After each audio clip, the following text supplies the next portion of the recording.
తెలంగాణ నూతన పీసీసీ అధ్యక్షుడిగా మహేష్ కుమార్ గౌడ్ పేరు దాదాపు ఖరారైనట్టు తెలుస్తోంది. నేడో రేపు అధికారికంగా ప్రకటించే అవకాశం ఉంది. ఏఐసీసీ కార్యాలయంలో ఖర్గే, రాహుల్ తో తెలంగాణ కాంగ్రెస్ నేతలు సమావేశం ముగిసింది. ఈ సమావేశంలో సీఎం రేవంత్ రెడ్డి, మంత్రులు భట్టి విక్రమార్క, ఉత్తమ్ కుమార్ రెడ్డి, సీనియర్ నేత కేసీ వేణుగోపాల్ సమావేశమయ్యారు. వీరి భేటీ గంట పాటు సాగింది. నూతన పీసీసీ నియామకం, మంత్రివర్గ విస్తరణపై ప్రధానంగా చర్చించారు.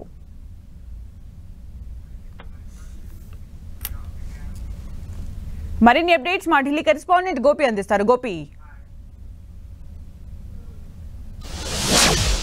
ఏఐసీసీ ప్రధాన కార్యాలయంలో కాంగ్రెస్ అధిష్టాన పెద్దలతో తెలంగాణ కాంగ్రెస్ నేతల సమావేశం ముగిసింది. రేవంత్ రెడ్డి, భట్టి విక్రమార్క, అలాగే ఉత్తమ్ కుమార్ రెడ్డి ముగ్గురు నేతలు కూడా ఇటు రాహుల్ గాంధీ, మల్లికార్జున ఖర్గే, అలాగే కేసీ వేణుగోపాల్ తో సుదీర్ఘంగా సమావేశమయ్యారు. సుమారు గంటకు పైగా ఈ సమావేశం సాగింది.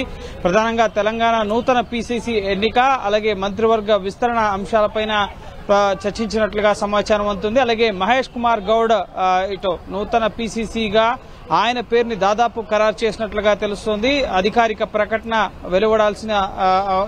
వెలువడే అవకాశం ఉంది ఈ రోజు రేపు.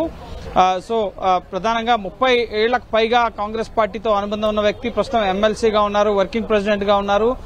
నిజామాబాద్ అర్బన్ స్థానాన్ని షబ్బీర్ అలీ కోసం ఆయన త్యాగం చేశారు ఇటీవల అసెంబ్లీ ఎన్నికల్లో. ఈ నేపథ్యంలోనే పార్టీకి లయబుల్ గా ఉన్న మహేష్ కుమార్ గౌడ్ పేరుని రేవంత్ రెడ్డి అధిష్టానానికి సూచించినట్లుగా తెలుస్తుంది. ఇటు మధు యాష్కి గౌడ్ పేరు కూడా చర్చకు వచ్చినట్లుగా తెలుస్తుంది. కానీ మధు యాష్కి గౌడ్ గతంలో ముఖ్యంగా అభ్యర్థుల జాబితాలో బీసీలకు అన్యాయం జరుగుతుందని చెప్పి అధిష్టానానికి వ్యతిరేకంగా ఢిల్లీలో సమావేశాలు ఏర్పాటు చేయడం కానీ కొంత మహేష్ కుమార్ గౌడ్ వైపే ఇటు రేవంత్ రెడ్డి మొగ్గు చూపినట్లుగా తెలుస్తుంది. ఆయన మహేష్ కుమార్ గౌడ్ పేరును అధిష్టానానికి సూచించినట్లుగా కూడా తెలుస్తుంది. అందులో భాగంగానే మహేష్ కుమార్ గౌడ్ ని ఇటు తెలంగాణ పీసీసీగా నియమించబోతున్నట్లుగా కూడా సమాచారం అందుతుంది. ఇక అధికారిక ప్రకటన వెలువడాల్సి ఉంది.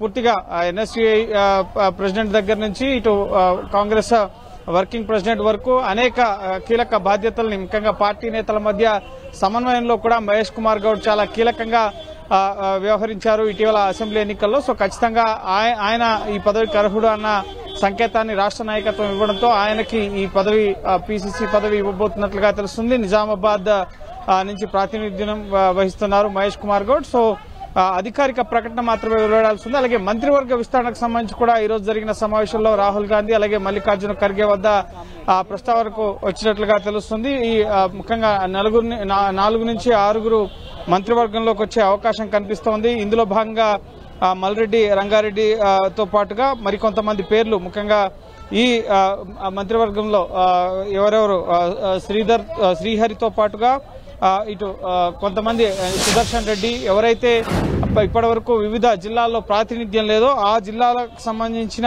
సీనియర్ నేతలకి గతంలో అష్యూరెన్స్ ఇచ్చిన నేతలు, మొదటి నుంచి కాంగ్రెస్ పార్టీలో ఉన్నవారు, అలాగే ఎన్నికల సందర్భంగా హామీ ఇచ్చిన వారిని మంత్రివర్గంలోకి తీసుకుంటున్నట్లుగా కూడా తెలుస్తోంది. అందులో భాగంగా మంత్రివర్గ విస్తరణకు సంబంధించిన అంశంపైన కూడా ఈ రోజు జరిగిన సమావేశంలో చర్చ అనేది జరగడం జరిగింది.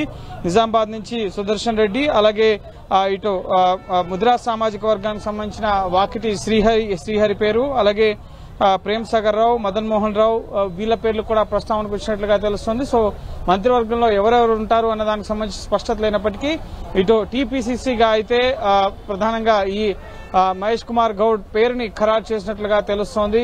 ప్రస్తుతం ఆయన ఎమ్మెల్సీగా ఉన్నారు. ఎమ్మెల్యే కోట ఎమ్మెల్సీ ఎన్నికల్లో ఆయన ఇటీవల జనవరిలో ఎమ్మెల్సీగా గెలుపొందడం జరిగింది.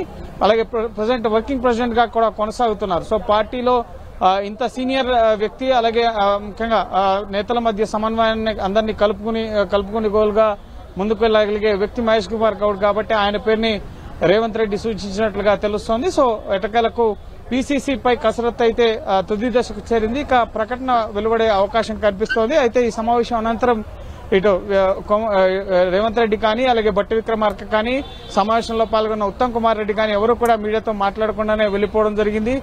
ఉత్తమ్ కుమార్ రెడ్డిని ఈ రోజు సమావేశంలో చర్చించిన అంశాల గురించి ఏం చర్చించారో అడగగా నాకేం తెలియదు అన్న అంశాలు, ముఖ్యంగా అధికారిక ప్రకటన ఏఐసీసీ నుంచి కేసీ వేణుగోపాల్ పేరు మీద అధికారిక ప్రకటన రాష్ట్ర నాయకత్వానికి సంబంధించి, ముఖ్యంగా మల్లికార్జున ఖర్గే ఎవరైనా అయితే నియమిస్తారో అవి ఏఐసీసీ ప్రధాన కార్యదర్శి, సంస్థాగత వ్యవహారాల ప్రధాన కార్యదర్శి కేసీ వేణుగోపాల్ పేరు మీద ఒక ప్రకటన, అధికారిక ప్రకటన విడుదల కావడం జరుగుతుంది. సో ఈ రోజు ముఖ్యంగా మంత్రివర్గ విస్తరణకు సంబంధించి రాష్ట్ర నాయకత్వమే అక్కడ ముఖ్యంగా ప్రమాణ స్వీకారం సందర్భంగా ఆ లిస్ట్ బయటకు వచ్చే అవకాశం ఉంటుంది. పీసీసీ ఎవరు అనే దానికి సంబంధించి ఇక్కడ ఏఐసీసీ నుంచి ఒక అధికారిక ప్రకటన అనేది వెలువడబోతుంది. అలాగే మంత్రివర్గ విస్తరణ ఎప్పుడు ఉంటుంది అనే అంశానికి సంబంధించి కూడా త్వరలోనే ఇటు రాష్ట్ర నాయకత్వం స్పష్టతనిచ్చే అవకాశం అయితే కనిపిస్తోంది.